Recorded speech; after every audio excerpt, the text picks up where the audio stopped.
Hello, সবাইকে জানাই শুভ জন্মাষ্টমী। জন্মাষ্টমীর দিন সকালবেলায় আমি স্নান করে ফ্রেশ হয়ে এই ৩ গোপু সোনা রাধারানীকে স্নান করিয়ে নিয়ে আমি দিলাম। গোপু আর এইদিকে রাধারানীকে স্নান করাচ্ছিলাম। বেশ ভালো লাগে বলো তিনজনকে আমি একদম রেডি করে নিলাম। এটা ছিল জন্মাষ্টমীর দিন ওদের সকালবেলাকার স্বাদ ছিল। তো আমি সেদিনকে সকালে ফল ভোগ দিয়েছিলাম। তারপর আমি চলে গিয়েছিলাম ওদের ভোগ রান্না করার জন্যে। আমি, মা আর আমার একটা পিসি আর দিদা মিলে আমরা সমস্ত কিছু করেছিলাম।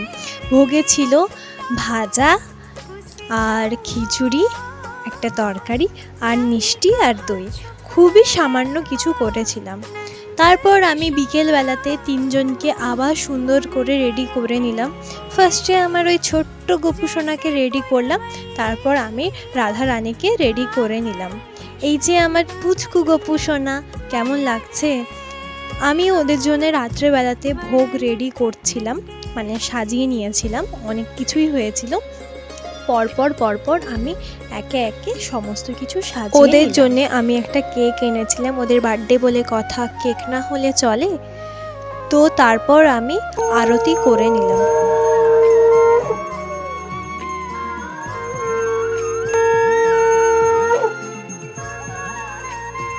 আরতি কমপ্লিট হয়ে যাওয়ার পর আমার এক বান্ধবী, ভাই আর কাকিমা আর একটা ঠাকুমা এসেছিল।